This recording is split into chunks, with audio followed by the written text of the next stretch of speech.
Shalom y bienvenidos a Vía Hafta Yisrael, una frase hebrea que significa amarás a Israel. Esperamos que se queden con nosotros durante los próximos 30 minutos, ya que nuestro maestro, el Dr. Baruch, nos compartirá una enseñanza expositiva de la Biblia. El Dr. Baruch es profesor titular del Instituto Zera Abraham, con sede en Israel. Aunque todos los cursos en el instituto se imparten en hebreo, el Dr. Baruch se complace en compartir esta enseñanza en inglés con doblaje al español. Para más información, visítenos en amarasaisrael.org o descargue nuestra aplicación móvil Mi Estudio Bíblico. Aquí está Baruch y la lección de hoy. Existe una pregunta de suprema importancia que cada creyente debería hacerse, y tiene que ver con las enseñanzas del Mesías con respecto a los mandamientos de Dios. Si le preguntas a la mayoría de los creyentes, sin importar de qué parte del mundo sean, si le preguntas a la mayoría de los creyentes en el Mesías Yeshua, de Jesús de Nazaret, ¿qué piensas de los mandamientos? ¿Qué opinas de la ley? ¿Sabes qué dirían? Oh, ya todo eso quedó en el pasado. No tiene relevancia alguna para mí. Y esa clase de declaraciones constituyen una falsa enseñanza. Pero ten cuidado. No somos salvos por la ley. Guardar los mandamientos no nos hace personas justas. Si somos declarados justos, es solo por la obra del Mesías en la cruz. El derramamiento de su sangre. Solo su sangre nos redime. Así que la justicia, que es aceptable para Dios, viene por la fe y es por la gracia de Dios que fue lograda a través de la muerte del Mesías sobre la cruz. El derramamiento de su sangre y este sacrificio fue confirmado como aceptable ante el Padre Celestial cuando Él levantó al Mesías de entre los muertos. Así que no debemos preocuparnos cuando digo que a pesar de todo esto, los mandamientos siguen siendo relevantes para nosotros, no para salvación, sino para definir, enseñar e instruir cómo una persona que es salva, cómo alguien que es una creación del reino, que tiene las promesas del reino, cómo debe comportarse. Cuando miramos las enseñanzas del Mesías, llama mucho la atención que Él dice, y lo vimos la semana pasada, no piensen, no consideren ni por un momento que yo he venido para deshacerme de la ley, para abolirla, sino que he venido para cumplirla.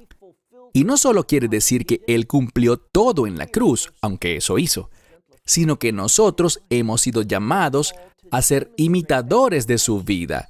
Somos llamados a demostrar esa justicia, no con el fin de ser salvos, sino debido a que hemos sido salvos. Lo que veremos de manera innegable, porque podrás rechazarlo, pero no podrás negarlo si eres una persona íntegra, si quieres hablar la verdad. Cuando analizamos lo que dijo el Mesías, Él no está diciendo que la Torá ya no tenga relevancia, sino que en cambio dice que como creyentes, como personas salvas por la gracia, como personas que son redimidas eternamente por mi sangre, yo espero que tú te comportes de tal forma, no para alcanzar la salvación, sino debido a que ya eres salvo. Dice, yo espero que tú vivas de tal manera que cumplas los propósitos de mi Padre Celestial para este mundo. No me refiero a cumplir la letra de la ley, sino el espíritu, la intención de la ley. Recuerden el contexto. ¿Dónde quedamos la semana pasada? Él declaró que a menos de que vuestra justicia supere a la de los escribas y fariseos, verán, a ellos les preocupaba la letra de la ley. Pero aquí hay otro error que ellos cometían. Les preocupaba la letra de la ley de acuerdo a su entendimiento, de acuerdo a su interpretación. Según ellos pensaban que ésta debía cumplirse. Instrucciones humanas en vez de instrucciones divinas. Permíteme comentar que estamos en el libro de Mateo, y dentro de algunos meses llegaremos, Dios mediante, a Mateo capítulo 15, donde dice, aquellos de ustedes que sigan las enseñanzas de las tradiciones orales, llamadas Miskor Haskanin, las tradiciones de los ancianos. Cuando seguimos eso, ¿sabes lo que hacemos? estamos abandonando las instrucciones, los mandamientos de Dios. Y por esa razón, en mi opinión, es tan peligroso cuando pensamos que la manera de caminar con el Mesías se basa en las tradiciones orales. No, mantengámonos fieles a la palabra de Dios, toda la palabra de Dios. Y por esto empecemos leyendo por favor en el versículo 21, Mateo 5, 21. Presta atención a lo que dice y a las implicaciones de lo que dice. Verso 21, Mateo 5, verso 21. Han escuchado que ha sido dicho por los antiguos. Esto podría referirse a los escribas del judaísmo en el pasado, a lo que se refiere el judaísmo actual como el Hazal, estos sabios de la antigüedad que sentaron las bases del judaísmo. Y dice aquí, han escuchado que se ha dicho por los antiguos, estos escribas antiguos, no matarás. Porque cualquiera que matare, dice, éste será sometido a juicio. Es decir, si matas a alguien, de acuerdo con la Torá, de acuerdo con su interpretación, y ellos están en lo cierto aquí, de acuerdo con su interpretación de la ley o de la ley bíblica, debes ser juzgado. Es lo que dice. Cuando él dice en la siguiente frase, léela con cuidado. Pero yo les digo a ustedes, verso 22, pero yo les digo a ustedes, él no está diciendo que lo que ellos dijeron está mal. Lo que él hace es agregarle algo más. Esta es una de las cosas que pueden perderse en la traducción, cuando no comprendemos el idioma original. Esta expresión es muy común. Ustedes han escuchado que se ha dicho esto, pero yo les digo esto también. No se trata de un rechazo total de lo que se dijo antes, sino es agregarle un poco más y con frecuencia dándole mayor entendimiento, mayor luz, poniendo mayor conciencia en la intención original del pasaje. El Mesías dice, verso 22, pero yo les digo a ustedes que todos, es decir, cualquier persona que sienta ira o enojo contra su hermano o frente a su hermano, dice, este será sujeto ¿a qué? A juicio. Él usa la misma expresión, pero hay una novedad. ¿De qué se trata? Cuando vemos simplemente el mandamiento de la Torá, lo que se ha dicho y ha sido dicho por la ley, él dice, ustedes han escuchado que se ha dicho que aquellos que asesinen tendrán que enfrentar un juicio. Pero yo les digo a ustedes, él no está diciendo que lo anterior no sea cierto, sino que está dando una comprensión más completa. ¿Y de qué se trata? Aquellos que de acuerdo con su ley, de su comprensión correcta, aquellos que sientan ira, enojo contra su hermano, este también será sujeto o sometido a juicio. Y va más allá. Y aquel que le diga a su hermano, raca, ¿sabes lo que eso significa? La mayoría de las Biblias lo traducen como necio o alguna palabra poco amable. Y es verdad, pero es más específica. La palabra raca viene de la palabra hebrea reik, que significa vacío, desprovisto de algo. Lo que está diciendo aquí es decirle a alguien que está vacío, que carece de valor espiritual alguno, alguien que es una persona réproba, es decir, carente de cualquier valor, de algo que lo conecte con Dios. ¿Y por qué esto es tan ofensivo? Porque la Torá enseña que toda persona, todo el mundo, todo ser humano, es creado a la imagen de Dios. Lo que esa ofensa dice es que no hay relevancia en esa persona, que no hay nada valioso que lo conecte espiritualmente a él con Dios. Entonces dice, aquel que le diga a su hermano raca, de la palabra hebrea reik, este deberá ser traído al concilio, al Sanedrín. Bien, debemos tener cuidado aquí porque cuando leemos esto, esta palabra concilio es un término griego. Tenemos el término Sanedrín y lo vinculamos al judaísmo, pero no es más que una palabra griega que fue incorporada, que fue traída a la cultura judía debido a la influencia del idioma griego. Es como el término sinagoga, que era un lugar de encuentro. Era una especie de centro comunitario de la ciudad. Muchas cosas se hacían en una sinagoga griega. Nosotros oímos sinagoga hoy en día y pensamos, oh, es una casa judía de adoración. Pero lo que dice aquí es esto. Aquellos que le digan a su hermano, tú eres un raca, tú no tienes conexión espiritual alguna con Dios. De ninguna manera, tú eres un error. En otras palabras, dice que ellos serán traídos ante el concilio. ¿Qué significa? Significa que a ellos les será enseñada la verdad y que serán castigados. Pero va más allá todavía y dice, y cualquiera que llame Moré. Bien, Moré aquí no es hebreo, es griego. Y recordemos que hace una semana cuando leíamos, ustedes son la sal de la tierra, pero si la sal pierde su utilidad, no dice sabor, sino su poder, su función. Si no se comporta o actúa adecuadamente, bien, es la misma palabra, pero en forma de sustantivo. No se trata de perder su sabor. No pudieras ganar una discusión defendiendo eso. Es la palabra tonto en forma de verbo. Aquí se trata de alguien a quien tú estás acusando de no funcionar adecuadamente y por tanto debería ser juzgado. Esa es la implicación. Recuerda el contexto. Homicidio. Pero dice, si tú eres alguien que dice, esta persona está funcionando mal, con la implicación de que sea ejecutado, si tú haces tal declaración, lo cual es incorrecto según el contexto, dice aquí, tú estarás sujeto a, o quedarás condenado ¿a qué? Dice, al fuego del infierno.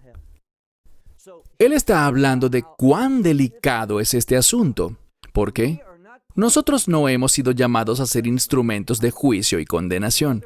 En cambio, nuestro llamado es a predicar el arrepentimiento, con el fin de proclamar la gracia. Estas buenas noticias que señalan que sin importar quién seas, Dios está dispuesto a perdonarte, dispuesto a restaurarte. Él ve valor, importancia en cada ser humano, y por lo tanto aquellos que están actuando en contra de eso son culpables de un pecado que los conducirá al fuego del infierno. Versículo 23. Por lo tanto, cuando traigas tu ofrenda al altar y allí recuerdes que tu hermano tiene algo en tu contra, dice, déjala allí, es decir, deja tu ofrenda allí, delante del altar, y ve primero y reconcíliate con tu hermano. Luego dice, luego ve y presenta tu ofrenda. Esto es muy importante. Cuando hay un problema entre dos individuos, debes entender que si sabes que alguien tiene algo en tu contra, esté o no en lo correcto, digamos que lo está. ¿Qué dice aquí que debes hacer? Detén tu adoración. Esta es la prioridad. Tú debes ir a donde se encuentra esa persona y hacer todo lo posible por arreglar ese asunto. Si no estás dispuesto a hacerlo, bien, tu adoración no tendrá unción y no habrá poder ni autoridad en ella. No se habla aquí de quién tiene la razón en el problema. Tú debes hacer todo lo que esté en tu poder para arreglar las cosas. Luego continúa y nos enseña algo aún más profundo que esto. Mira el verso 25, dice, ponte de acuerdo con aquel que es tu adversario. Se refiere a esta persona, tu enemigo, aquel que está en tu contra. Dice, rápidamente, mientras todavía estás en el camino con él. Ahora, tu adversario, esta es una palabra que tiene que ver con una persona que se opone a ti, en algún tipo de acción legal, o lo que llamaríamos hoy día una demanda legal. Y te preguntarás por qué todavía van de camino al tribunal. Él dice, pónganse de acuerdo, arreglen ese asunto. ¿Por qué? Dice, háganlo mientras aún van de camino, no sea que este adversario tuyo te entregue al juez y el juez te entregue al oficial, es decir, a aquel que te arrojará a la prisión. De cierto te digo que no saldrás de allí hasta que hayas pagado el último centavo. El último, y es una palabra que representa la moneda más pequeña, la de menor valor en esa época. Entonces dice, ¿sabes qué? Y también lo dice en otra parte. Es mejor estar equivocado. Es mejor ser la persona que sufre en vez de enfrentar el resultado de algún juicio en tu contra. Tú no sabes cómo terminará ese juicio. Vivimos en un mundo en el que la justicia es extraña. Un mundo caído, corrupto, aún en los tribunales. Entonces dice, haz lo posible por ponerte de acuerdo. Intenta lograr un pacto mientras aún vas de camino a la corte, porque todo es posible. Cualquier resultado es posible. Verso 27. Ustedes han oído que se ha dicho por los antiguos o en tiempos antiguos o por los ancianos. Y por supuesto la Torá dice esto, así como leímos antes, no matarás. Verso 27 dice, no cometas adulterio. Muy claro. Pero yo les digo a ustedes, ahora, ¿pensarían por un momento que él está menospreciando lo que el Antiguo Testamento dice sobre el adulterio? ¿Pensarían por un momento que él está diciendo, saben, el adulterio ya no es relevante? Entendamos el contexto y vemos cómo la Escritura nos está siendo revelada. Obviamente, él sabe que el adulterio es un pecado terrible. Él no lo está menospreciando, sino brindándonos una comprensión apropiada. Y además, nos está enseñando algo más. Saben, antes de que alguien le quite la vida a otra persona, ¿sabes lo que usualmente siente? Siente ira contra esa persona. Existe algún tipo de desacuerdo, alguna clase de conflicto. Y si logras arreglar ese problema, el asunto no terminaría en muerte. Del mismo modo nos enseñará sobre el adulterio. Entendamos esto. El adulterio no ocurre simplemente en un instante. Usualmente no sucede de manera imprevista. Hay situaciones que te conducen hasta allí. Y si colocas un cercado, muros de protección, como quieras llamarlo, con el fin de no llegar allí, eso te salvará de efectivamente cometer ese acto pecaminoso. Cuando leemos en este pasaje, fíjate de nuevo, versículo 27, dice, ustedes han escuchado que se ha dicho por los ancianos, no cometas adulterio. Pero yo les digo a ustedes que todo aquel que mire a una mujer con deseo, algunos dirán con lujuria, la misma palabra. Está bien. Si lo haces, ¿qué enseña el Mesías? Dice, ya lo has cometido. Esta persona ha cometido con ella adulterio. ¿Dónde? En su corazón. En su corazón. El Mesías está revelando algo. No es solo el acto en sí lo que le importa a Dios, el resultado, sino que también está preocupado por la condición del corazón. Y lo que Él está revelando es esto. Para poder cumplir, Él ha venido para que podamos cumplirlo. Pues si Él lo hizo, ahora nosotros también debemos hacerlo. ¿Qué quiero decir?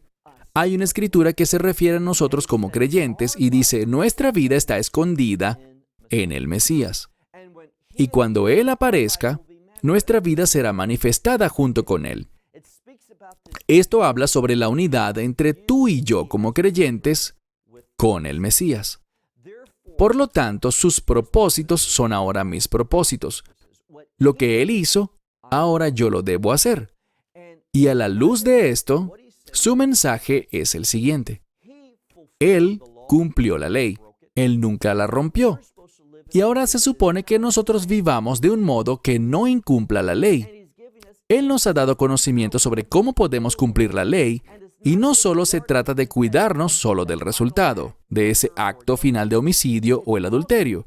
Es también, y esa es la intención, lidiar con la condición del corazón que nos conduce hasta allá. Por eso es que aquí dice, como advertencia dice, Pero yo les digo a ustedes que todo aquel que mire a una mujer con lujuria por ella, ya ha cometido adulterio con ella en su corazón. El énfasis aquí está en la condición del corazón. Verso 29. Los versos 29 y 30 contienen una enseñanza difícil si no tomamos las palabras literalmente. Déjame preguntarte, robar. ¿Se puede robar con los ojos? No, no se roba con los ojos, se roba con las manos. Pero la causa de ese robo no está en tu mano.